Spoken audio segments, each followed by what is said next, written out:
Marcus Reed sat on the cold metal platform of his energy station, watching the twin suns of Kepler, 442b, rise over the crystal mountains. The morning light made the purple crystals glow like ancient jewels scattered across the rocky peaks. He had been living alone on this remote planet for 3 years now, far from the busy human colonies and their endless noise. Here in the mountains, he could focus on his cultivation practice without anyone telling him he was doing it wrong. The bioenergy harvesting station hummed quietly behind him, collecting power from the planet's natural energy flows. Marcus had built this place himself, combining old human technology with the ancient art cultivation that his grandfather had taught him back on Earth. Most people thought mixing machines with spiritual energy was crazy, but Marcus had made it work. The small implants in his arms and chest helped him channel the planet's chi more efficiently than any pure cultivator could manage. He closed his eyes and began his morning meditation, feeling the energy flow through his body like warm water through pipes. The chi here was different from Earth's energy, wilder, more electric, full of possibilities that made his spine tingle. As he breathed deeply, the implants in his body began to glow softly under his skin, creating patterns of blue light that pulsed with his heartbeat. Marcus was reaching the deepest part of his meditation when something felt wrong. There was a disturbance in the energy flow, like a stone thrown into a calm pond. He opened his eyes and looked around, trying to find the source of the disruption. The morning was still peaceful, with only the sound of wind moving through the crystal formations. Standing up from his platform, Marcus walked to the edge of his station and looked down into the valley below. The thermal vents were still steaming as usual, releasing hot gases that created small clouds in the cool morning air. But something was different. The energy patterns around the largest vent were chaotic, swirling in ways that made no sense. Marcus grabbed his portable scanner and climbed down the rocky path toward the thermal vents. The device beeped softly as it detected the same strange energy readings he was feeling through his cultivation senses. Whatever was causing this disturbance was alive, and it was in trouble. The path down to the vents was treacherous, covered with loose rocks and sharp crystal fragments that could cut through his boots if he was not careful. Marcus had walked this route hundreds of times, but today something made him move faster. The energy disturbance was getting weaker, which meant whatever was causing it might be dying. When he reached the thermal vent area, Marcus saw what had happened. A section of the crystal cavern wall had collapsed, probably during the small earthquake they had felt 2 days ago. Huge chunks of purple crystal blocked what used to be a small cave entrance. But the energy readings were coming from behind that wall of fallen rocks. Marcus set down his scanner and placed his hands on the largest crystal boulder. Through his cultivation senses, he could feel 3 distinct life signatures trapped behind the collapse. They were small, weak, and fading fast. Whatever these creatures were, they would not last much longer without help. Using his chi to strengthen his muscles, Marcus began moving the fallen crystals one by one. The rocks were heavy, each one weighing more than he could normally lift, but the energy flowing through his body made the impossible task manageable. Sweat dripped down his face as he worked, and the implants in his arms grew hot from the strain. After an hour of hard work, Marcus had cleared enough space to squeeze through into the collapsed cave. He grabbed a small light from his belt and crawled through the opening. The cave was larger than he had expected, with smooth walls that suggested it had been carved by flowing water over many years. In the back corner of the cave, Marcus found them. 3 small creatures lay huddled together on the rocky floor, their bodies barely moving. At first glance, they looked like tiny dragons from the old Earth stories his grandfather used to tell. Each one was about the size of a house cat, with scales that should have been bright and colorful, but now appeared dull and lifeless. Their wings were folded tight against their bodies, and their eyes were closed. Marcus approached them slowly, not wanting to frighten creatures that were already struggling to survive. As he got closer, he could see that their scales were not just colored, but actually glowed with faint inner light. The first creature had scales that flickered with red and orange like dying embers. The second one showed hints of bright yellow and white like captured lightning. The third had scales of deep blue and purple that reminded Marcus of the crystals outside. When Marcus knelt down beside them, the creature stirred slightly. The red one opened its eyes first, and Marcus felt his breath catch in his throat. The creature's eyes were not like any animal he had ever seen. They were intelligent, ancient, and filled with a sadness that seemed far too deep for such a small being. The creature looked directly at Marcus and made a soft sound, somewhere between a purr and a musical note. The other two opened their eyes as well, and all three of them focused on the human who had found them. Marcus could feel something happening, a connection forming between his cultivation energy and these strange little beings. Without thinking, Marcus reached out with his chi, gently extending his energy toward creatures. The moment his cultivation field touched them, their scales began to brighten. The red one's colors shifted from dull ember to bright flame. The yellow one's scales started sparking like tiny lightning bolts. The blue one's colors deepened until they matched the most beautiful crystals Marcus had ever seen. The creatures made happy sounds and tried to move closer to Marcus, but they were still too weak to stand properly. Marcus could see that they had injuries, small cuts and bruises that suggested they had been hurt when the cave collapsed. But more than that, they seemed to be starving, though not for food. They were hungry for energy, the same kind of energy that Marcus cultivated every day. Marcus made a decision that would change his life forever. He gathered the three creatures in his arms, feeling how light they were, and carefully carried them out of the collapsed cave. They pressed against his chest, and he could feel their scales warming against the skin. As he walked back up the mountain path to his station, the creatures began to purr in harmony, creating a sound that made Marcus's cultivation energy flow more smoothly than it ever had before. By the time they reached the energy station, the twin suns were high in the sky, and the day was getting warm. Marcus brought the creatures inside his small living quarters and made a comfortable bed for them, using old blankets and cushions. He placed them near the main energy collector, thinking that maybe the ambient chi would help them recover. The effect was immediate and amazing. As soon as the creatures were close to the concentrated energy source, their scales began to glow brightly and their breathing became stronger. They opened their eyes and looked around with obvious intelligence, taking in their new surroundings with curiosity rather than fear. Marcus sat down near them and began to channel his cultivation energy more actively, creating a field of chi that surrounded all four of them. The creatures responded by making soft musical sounds and moving closer to him. As his energy touched them, Marcus felt something unprecedented, a feedback loop where his power flowed to them and their energy flowed back to him, making both stronger. The red scale creature was the first to try standing. It wobbled at first, but quickly found its balance, then spread its tiny wings and flapped them experimentally. The yellow one followed, and then the blue one, until all three were moving around on unsteady legs, exploring their new home. Marcus watched them with growing amazement. These were not just animals. They moved with purpose and intelligence, examining objects with a kind of curiosity that suggested reasoning minds. When the red one found Marcus's meditation crystals, it touched them gently with one small paw and made approving sounds. The yellow one discovered the energy readings on Marcus's scanner and seemed to understand what the numbers meant. The blue one went straight to the main power core and sat down next to it, basking in the energy field like a cat in sunlight. As the day passed, Marcus found himself talking to the creatures as if they could understand him. He told them about his life on the planet, about his cultivation practice, and about how lonely it had been living by himself for so long.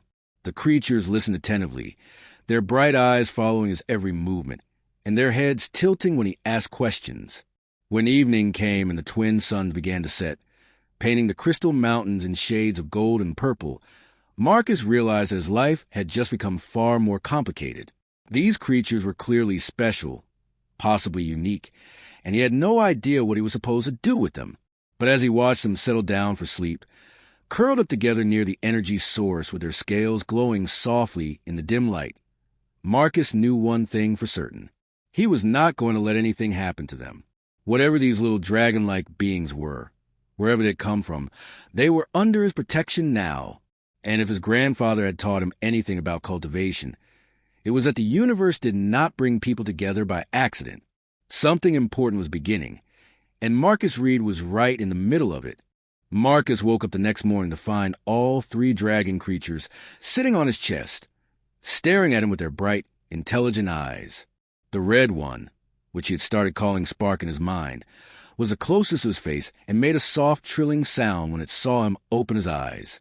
The yellow creature, which reminded him of lightning and had earned the name Ember, was sitting near his shoulder and seemed to be studying the implants that glowed faintly under his skin.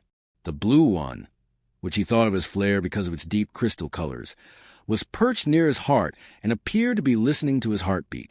When Marcus sat up carefully, trying not to disturb his small visitors, he noticed something that made him stop and stare. The creatures had grown during the night.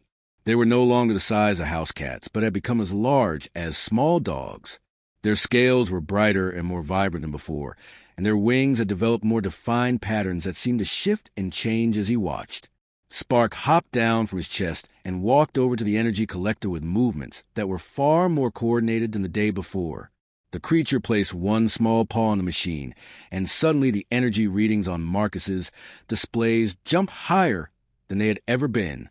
Ember followed and did the same thing, causing the numbers to climb even more. When Flare joined them, the energy output reached levels that should have been impossible for Marcus's equipment to handle. Marcus quickly got up and checked his instruments, worried that the machines might overload and explode. But instead of showing signs of strain, his equipment was running more smoothly than ever before. The energy flowing through his cultivation station was purer and more refined than anything he had achieved in 3 years of living on this planet. He realized that the creatures were not just consuming his cultivated energy. They were somehow improving it and sending it back to him in a form that was far superior to what he could produce alone. The feedback loop he had noticed a day before was becoming stronger and more complex. Marcus decided to test this strange connection during his morning meditation. He sat down in his usual spot on the platform outside, and the 3 creatures immediately came to join him. They arranged themselves in a triangle around him, with Spark in front, Ember to his left, and Flare to his right. When Marcus began to gather his cultivation energy, the creatures started to glow. What happened next was beyond anything Marcus had experienced in his years of cultivation practice. His chi flowed out to the creatures and came back to him amplified and purified. The energy moved between all 4 of them in patterns that seemed to follow some ancient design that Marcus had never learned but somehow understood. His implants began to glow brighter as they channeled more power than they were designed to handle. But instead of causing pain or damage, the enhanced energy made his whole body feel stronger and more alive. As the meditation session continued, Marcus felt his awareness expanding. He could sense the energy patterns of every living thing for miles around. The small animals hiding in the crystal caves, the strange plants that grew in the thermal vents, even the microscopic life forms in the hot springs below. But more importantly, he could feel something vast and ancient stirring in the depths of space, as if his enhanced cultivation practice had sent out a signal that someone or something had been waiting to receive. The meditation ended when all 3 creatures suddenly opened their eyes and looked up at the sky. Marcus followed their gaze but saw nothing except the usual view of Kepler, 442b's pale blue atmosphere and distant stars. However, his enhanced senses told him that something had changed. The energy patterns around the planet felt different, more active, as if invisible eyes were now watching from the darkness between worlds. Over the following days, Marcus established routines with his 3 companions. He discovered that they did not eat regular food at all.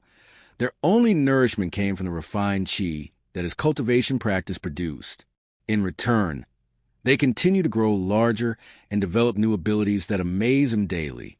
Spark, the red scale creature, turned out to have an affinity for manipulating heat and energy. Marcus watched in fascination as the creature could make small objects float in the air by creating precise temperature differences around them. When Spark concentrated, the air around its body would shimmer with heat waves and metal objects would glow red-hot without any visible flame. Ember, with its yellow lightning-like scales, demonstrated an incredible ability to manipulate electromagnetic fields. The creature could make Marcus's electronic equipment work better just by being near it, and when it focused its attention on the energy collectors, the machines would produce power outputs that should have been theoretically impossible. Marcus also noticed that Ember could move through solid walls, its body somehow shifting between states of matter when it wanted to explore areas that should have been blocked. Flare, the blue crystal scale creature, showed the most mysterious abilities of all. It could create small pockets of space that seemed bigger on the inside than the outside, and Marcus often found it storing objects in places that should not be able to hold them. When Flare touched the crystal formations around the station, they would resonate with musical tones that created complex harmonies when multiple crystals vibrated together. The most remarkable discovery came when Marcus realized that the creatures were trying to communicate with him. At first, he thought their various chirps, trills, and musical sounds were just expressions of emotion. But as days passed, he began to notice patterns in their vocalizations that seemed to correspond to specific objects, actions, and concepts. The breakthrough came during a particularly intense cultivation session. As Marcus channeled his chi through the circuit he had formed with the three creatures, he suddenly heard a voice in his mind. It was not his own inner voice, but something else, a presence that felt ancient and vast, speaking to him through the connection they had established. "Awakener," the voice said, and Marcus realized it was coming from all three creatures speaking in unison to their shared energy field. "We have waited so long for one like you." Marcus nearly broke his meditation in shock, but the creature's combined presence in his mind was calming and reassuring. "What are you?" he asked, not sure if he was speaking aloud or just thinking the question. "We are what we have always been," came the reply. "But we are also becoming what we were meant to be, thanks to your gift. You have awakened us from our long sleep, and now we remember pieces of what we once knew." The telepathic conversation continued as Marcus learned that the creatures had been sleeping in the crystal cave for a very long time, much longer than the few days since the earthquake. They had been waiting for someone with the right combination of technological augmentation and spiritual cultivation to find them and provide the specific type of energy they needed to fully awaken. "Why me?" Marcus asked. "There are other cultivators in the galaxy, many of them more skilled than I am." "Not skilled," the unified voice corrected him. "Compatible. Your people, humanity, has found a path that others have not. You blend the mechanical with the spiritual, the artificial with the natural. This balance is what we needed to return to consciousness." As the telepathic communication grew stronger over following days, Marcus learned more about his three companions. They called him the Awakener and referred to himself by concepts rather than names. Spark was the flame that shapes, Ember was the lightning that connects, and Flare was the void that contains. They spoke of a great purpose that they could not yet fully remember, but which was becoming clearer as they continued to grow and develop new abilities. The creatures' growth accelerated as the days passed. Within 2 weeks of finding them, they had reached the size of large dogs and showed no signs of stopping. Their abilities were becoming more sophisticated and powerful daily. Spark could now manipulate gravity fields, making objects float or become incredibly heavy with just a thought. Ember had learned to phase through solid matter at will and could teleport short distances by briefly existing in electromagnetic form. Flare could create pocket dimensions large enough for Marcus to step into and had begun manipulating time flow around small objects, making some move faster and others slower than normal. But it was not just their abilities that were growing. Their intelligence was expanding as well.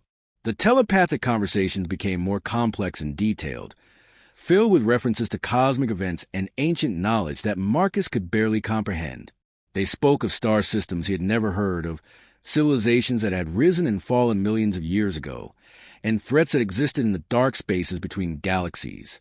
Marcus began to realize that his quiet life as a solitary cultivator was over forever.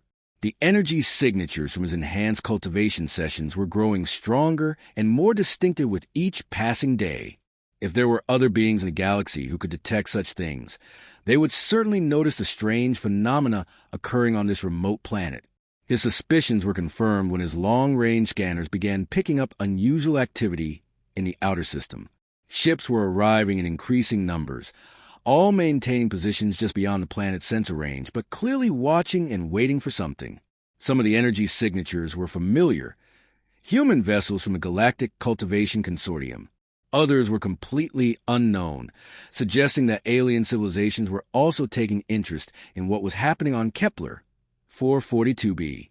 Marcus knew that his peaceful isolation was about to end, and that the three creatures he had rescued were at the center of something much larger and more important than a simple rescue mission. As evening came and the creatures settled down near the energy collector for their nightly rest, their scales glowing softly in the darkness, Marcus prepared himself for whatever was coming. The great purpose that his companion spoke of was beginning to reveal itself, and Marcus Reed was about to discover that finding 3 lost baby dragons was only the beginning of an adventure that would change not just his life, but the fate of every living being in the galaxy. Marcus was performing his morning cultivation routine when the first ships appeared in the sky above Kepler 442b. The 3 creatures, now grown to the size of ponies, immediately stopped what they were doing and looked up with expressions of concern that Marcus had never seen on their faces before. Spark's red scales began to glow brighter. Ember's yellow patterns started crackling with small electrical discharges, and Flare's blue coloring deepened until it looked almost black. "They have found us." The unified voice of the creatures spoke in Marcus's mind, carrying a tone of worry that made his stomach clench with fear. "We hope for more time, but the energy we've been sharing with you has grown too strong to hide." The ships that descended through the atmosphere were unlike anything Marcus had seen in his years on the frontier planets. The first group consisted of sleek, angular vessels that moved with predatory grace, their dark metal hulls covered in spikes and weapon ports that suggested they were built for war rather than exploration. The second group arrived from a different direction, their ships glowing with soft light and moving in perfect formation like a school of fish in space.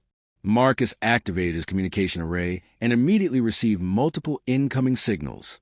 The first message came from the dark, spike-covered ships and was delivered in a harsh, growling voice that spoke standard galactic common, with a heavy accent that suggested the speaker had too many teeth. "Human cultivator Marcus Reed," the voice announced, "you are harboring dangerous escaped bioweapons that pose a threat to all civilized life in this galaxy. By order of the Vorthack Military Command and the Nexus Collective, you will surrender the 3 entities immediately for proper disposal. Failure to comply will result in the complete sterilization of your position."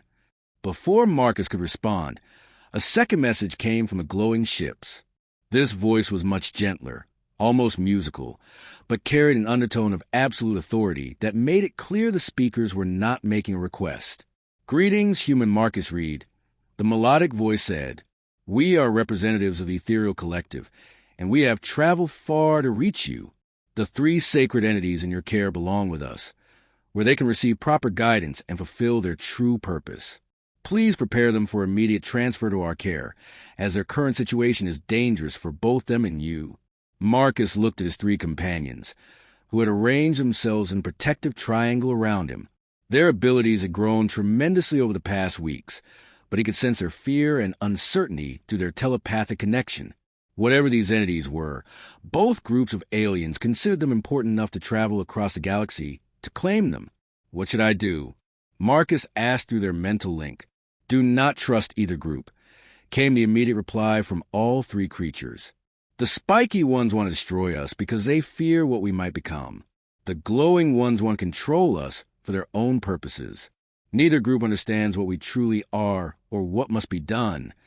More ships continued to arrive throughout the day, representing different alien civilizations that Marcus had only heard about in stories. The Vorthack vessels were joined by cybernetic drone ships from the Nexus Collective, their mechanical forms bristling with scanning devices and weapon systems. The Ethereal Collective's formation was reinforced by crystalline ships that seemed to be grown rather than built, their transparent walls revealing corridors filled with floating beings of pure energy. By evening, the sky above Marcus's station was crowded with dozens of alien vessels, all maintaining careful distances from each other, but clearly prepared for conflict. The air itself seemed to vibrate with tension as multiple civilizations faced off over the fate of 3 creatures that most of them had never actually seen. Marcus received constant communications from various faction leaders, each one demanding that he surrender the creatures for different reasons. The Vorthack commander insisted that the entities were weapons of mass destruction that had escaped from a secret military facility. The Ethereal Collective claimed they were sacred beings that required spiritual guidance only their people could provide. Other alien groups had their own explanations: ancient artifacts, evolved parasites, cosmic anomalies that needed to be studied or destroyed. The pressure became overwhelming when the aliens began making increasingly aggressive demands. The Vortex ships started performing attack runs near Marcus's station, their weapons charging but not yet firing. The Ethereal Collector responded by creating energy barriers around an entire area, effectively trapping Marcus and the creatures inside a glowing dome. Other factions began jamming communications and deploying scan-blocking fields that made it impossible for Marcus to contact anyone outside the planet. It was during this tense standoff that the creatures revealed more of their growing abilities. As the alien ships moved closer and their demands became more threatening, Spark demonstrated that it could manipulate gravity on a massive scale. The red scale creature focuses attention on one of the smaller Vortex vessels, and suddenly the ship found itself pulled toward the planet's surface by forces that its engines could not overcome. The ship crashed in a distant valley, its crew ejecting in escape pods just before impact. Ember showed even more dramatic powers when a group of Nexus drones tried to breach the Ethereal Collective's energy barrier.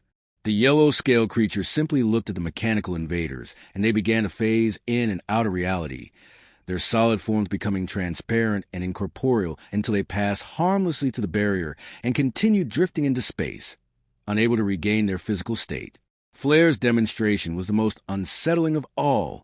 When several Ethereal Collective ships tried to land near the station, the blue-scale creature created a pocket of distorted space-time around them. The ships found themselves trapped in a bubble where time moved at different speeds.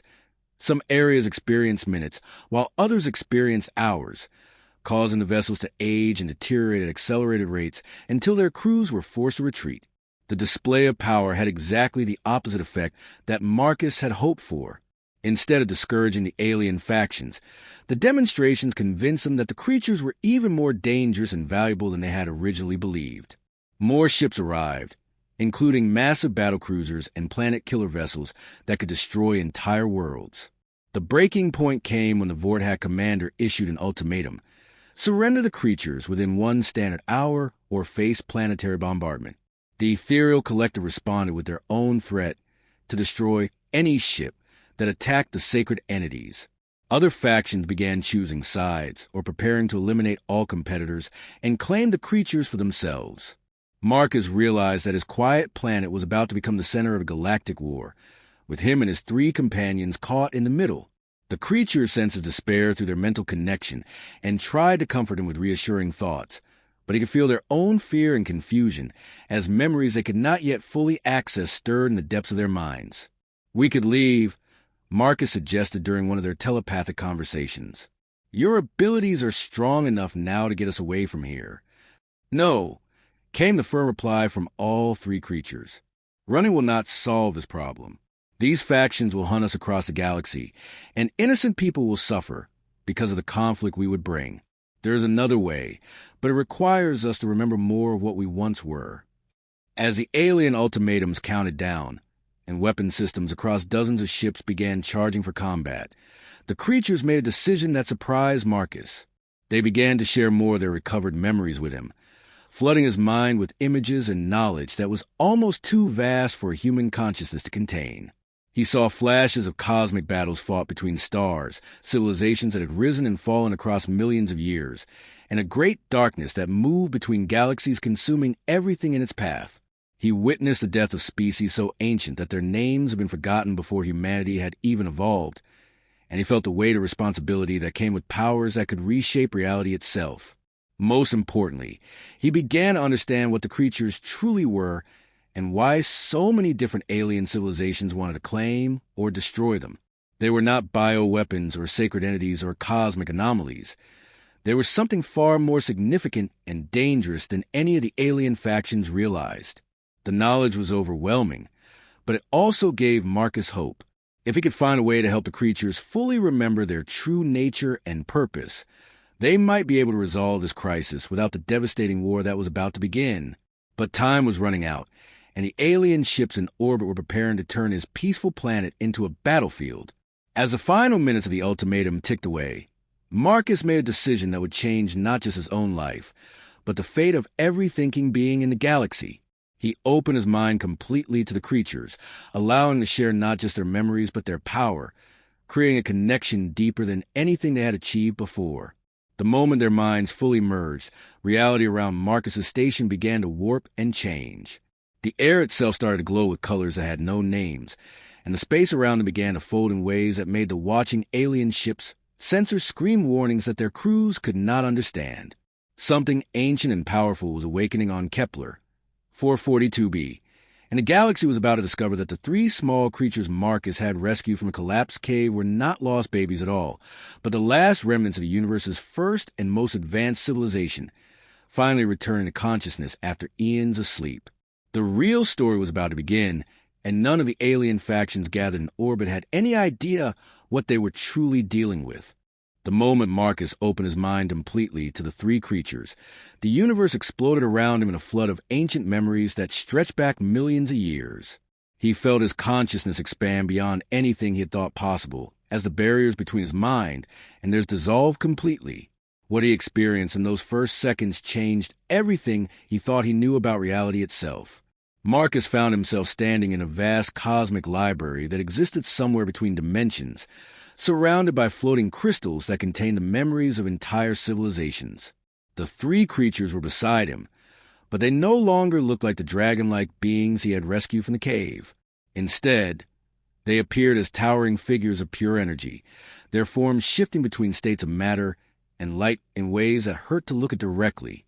"Now you can see us as we truly are," spoke the entity that had been sparked, its voice echoing through the dimensional space like the sound of stars being born. "We are the last survivors of the elder race, the first species to achieve perfect cultivation and transcendence in this universe." The entity that had been Ember stepped forward, its form crackling with energies that could reshape the fabric of space-time itself. 10 million years ago, we reached the pinnacle of spiritual and technological advancement. We had moved beyond physical form, existing as pure consciousness that could manipulate reality through will alone.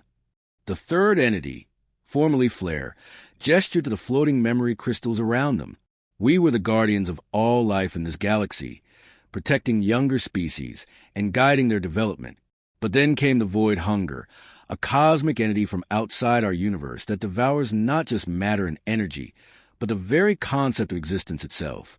Marcus watched in horror as the memory crystals showed him visions of the ancient war. He saw entire star systems being consumed by a darkness so complete that it erased them from reality, leaving behind not empty space, but absolute nothingness that spread like a cancer through the galaxy. Civilizations that had existed for millions of years simply ceased to be, not just destroyed, but completely removed from the timeline, as if they had never existed at all. The Void Hunger was unlike any threat we had ever faced. The first entity continued. It could not be fought with weapons or magic or technology, because it existed outside the rules that govern our reality. Every attack we made against it only fed its power and helped it grow stronger. The second entity showed Marcus more memories of the desperate war. "We tried everything: dimensional barriers, temporal loops, reality anchors that locked space-time into fixed patterns. Nothing worked. The Void Hunger consumed them all and continued to advance toward the center of the galaxy, where billions of species live in ignorance of their approaching doom." Marcus felt his human mind struggling to comprehend the scale of what he was seeing. Entire galactic sectors being erased from existence. Ancient civilizations making final stands that lasted centuries but ultimately failed. And through it all, the relentless advance of something that was fundamentally opposed to the very concept of life itself. "In the end, we made the ultimate sacrifice," the third entity said, and Marcus could feel the infinite sadness in its voice. "We used our transcended forms as fuel for a barrier that would contain the Void Hunger and prevent it from reaching the populated regions of the galaxy. Every member of our species, except for 3 of us, gave up their existence to create a prison of pure willpower that surrounded the cosmic entity." The memory crystals showed the final battle, and Marcus watched in awe as beings of incredible power transformed themselves into chains of light that wrapped around the Void Hunger, holding it in place through sheer force of will. The sacrifice was so complete that the elder race erased themselves from history, ensuring that younger species would never know what had been done to protect them. But the barrier was never meant to be permanent. The first entity explained. "We knew that eventually the Void Hunger would find a way to break free, and when that time came, the galaxy would need new guardians with the power to stand against it." Marcus began to understand the true scope of what was happening. "That is why you took physical form again, and waited for someone like me to find you. You need a species that can combine spiritual cultivation with technological advancement to create the kind of power necessary to fight the void hunger. Exactly. All three entities said in unison. Humanity is unique in the galaxy because you have found the balance between artificial and natural power that we once achieved. Your species has a potential to transcend its physical limitations while maintaining its essential humanity, creating beings who can wield cosmic forces without losing their connection to life itself. The dimensional library around them began to fade as the entities prepared to return Marcus to his physical form, but not before showing him one final set of memories that made his blood run cold. The void hunger was stirring in its prison, testing the barriers that had held it for 10 million years. Cracks were appearing in the cosmic chains, and dark tendrils of absolute nothingness were beginning to probe the edges of known space. The barrier is failing, the second entity said grimly. We estimate that the void hunger will break free within the next 50 years. When that happens, it will be stronger and more experienced than before, having learned from its previous defeat. Marcus felt the weight of cosmic responsibility settling on his shoulders like a mountain. What do you need me to do? Help us awaken fully to our true power, the third entity replied. But more importantly, help us teach your species what they need to know to become the galaxy's new guardians. This choice cannot be forced. Humanity must accept this responsibility willingly, or the power we share with them will become corrupted and useless. The vision ended abruptly, and Marcus found himself back in his physical body on the platform of his energy station. But everything had changed. The three creatures before him were no longer the size of ponies, but had grown to match their true nature as cosmic entities. Each one stood nearly 10 feet tall, their forms shifting between the dragon-like shapes he knew and glimpses of the energy beings they truly were. The alien ships in orbit had detected the massive surge of power that accompanied the creatures' awakening, and their communication systems were flooding Marcus with panicked messages. The Vordak commander was screaming about reality-altering weapons that threatened the stability of local space-time. The ethereal collector was chanting prayers and demanding immediate access to what they now recognized as genuine divine entities. But Marcus ignored them all because he could see something that the alien factions could not. In the depths of space beyond the edge of the solar system, dark rifts were beginning to appear. Tiny tears in reality itself that marked the first signs of void hunger testing its cosmic prison. The awakening has accelerated the timeline, Spark said, its voice now carrying harmonics that resonated in dimensions beyond normal hearing. Our return to consciousness has caused vibrations in the barrier that the void hunger has detected. It knows we are active again. Ember gestured toward the alien ships that continue to argue and posture around the planet. These factions represent the current galactic order, species that have grown powerful and comfortable in the absence of true cosmic threats. They will resist any change that challenges their positions of authority. Flair looked directly at Marcus with eyes that contained the wisdom of eons. The choice must be made soon. Will humanity accept the burden of becoming cosmic guardians, or will we need to find another species willing to take on this responsibility? Marcus thought about his own people scattered across dozens of colony worlds. Most of them focused on building new lives and exploring new frontiers. The idea of asking them to become defenders against a cosmic horror that most of them could not even imagine seemed impossible. But then he remembered the qualities that had made humanity successful as a spacefaring species. Their adaptability, their willingness to sacrifice for others, and their unique ability to find hope even in the darkest circumstances. If any species could handle the truth about the void hunger and rise to meet the challenge, it would be humanity. How do we begin? Marcus asked. The three elder race entities exchanged glances that contained entire conversations conducted at the speed of thought. First, we must deal with the immediate threat, Spark said, gesturing toward the alien ships that were beginning to power up their weapon systems as their patience ran out. The factions gathered here will not simply leave, Ember added. They have invested too much in claiming us to give up without a fight. But they also cannot be allowed to interfere with what must be done. Flair stepped forward, and space around the planet began to warp in response to its presence. We will show them the truth of what they are really dealing with. Perhaps some of them will choose to join the cause rather than oppose it. Marcus felt reality shift around him as the three Elder Race entities prepared to demonstrate their true power to the gathered alien fleets. The creatures he had rescued from a collapsed cave were about to reveal themselves as the most powerful beings the galaxy had seen in 10 million years, and the universe would never be the same again. The time for hiding and pretending to be simple dragon-like creatures was over. The Elder Race had awakened. The void hunger was stirring in its cosmic prison, and humanity was about to be offered a choice that would determine the fate of every living thing in the galaxy. Marcus Reed, a simple human cultivator who had just wanted to live quietly on a remote planet, found himself standing at the center of the most important moment in galactic history.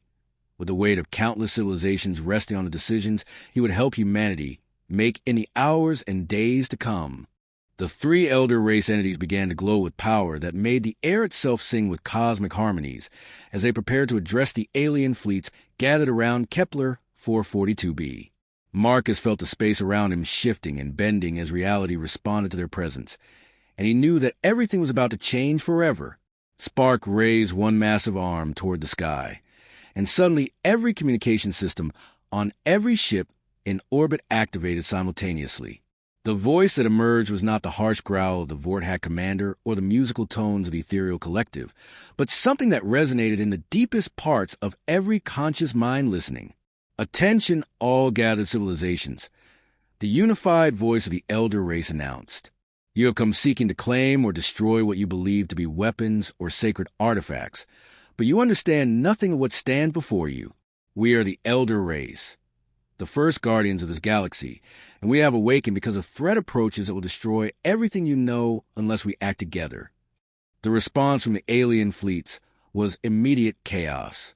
Some ships began powering up their weapons, others started retreating to safer distances, and a few began broadcasting frantic messages back to their homeworlds.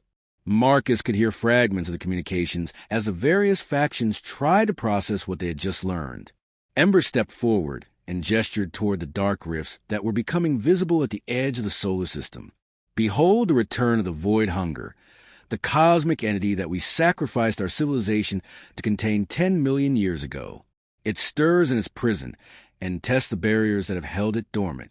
Soon it will break free, and when that happens, every species in this galaxy will face extinction.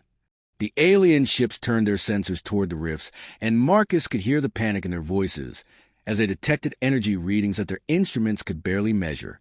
The darkness spreading through space was not empty vacuum, but something far worse. Regions where the very concept of existence was being slowly erased. Flair's voice carried the weight of cosmic authority as it addressed the assembled fleets. You have two choices before you. You can continue to fight among yourselves for temporary power and territorial control while the universe dies around you, or you can join us in preparing for the greatest battle that has ever been fought. The Vortex commander was the first to respond, his harsh voice filled with suspicion and anger. This is some kind of trick to make us lower our guard while you unleash your weapons against us. The Vortex Empire will never bow to alien threats or false gods. Several of the spike-covered warships opened fire, sending streams of energy weapons and kinetic projectiles toward Marcus's station. But the attacks never reached their target. Spark simply looked at the incoming fire, and the weapons transformed into harmless light that scattered like flower petals in the wind. The ethereal collective's response was more measured but equally resistant. Sacred entities, we acknowledge your power and ancient wisdom, but the galaxy already has guardians and protectors. Our people have maintained the balance of cosmic forces for thousands of years without interference from legendary beings. Ember extended its consciousness toward the crystalline ships of the ethereal collective, and suddenly their energy-based crews found themselves experiencing visions of the void hunger's true nature. The musical harmony that usually filled their communications turned into discordant screams as they saw what awaited all existence if the cosmic entity broke free. Other alien factions began choosing sides or attempting to flee the system entirely. The cybernetic Nexus drones calculated that their best chance of survival lay in eliminating all variables, including the Elder Race entities and the human who had awakened them. Advanced alien civilizations that prided themselves on their scientific understanding of the universe discovered that their knowledge was woefully inadequate when faced with threats that existed outside normal reality. Marcus watched the chaos with growing concern until he realized that the Elder Race entities were not just demonstrating their power. They were testing the alien civilizations to see which ones might be capable of adapting to the truth and which ones would need to be bypassed entirely. "This is not working," Marcus said through his telepathic connection with the three entities. "They are too set in their ways and too frightened of losing their positions of power to accept what you are telling them." "You are correct," Spark replied. "Most of these civilizations have grown comfortable with the current order and will resist any change that threatens their authority. But there are few individuals among them who understand the gravity of the situation."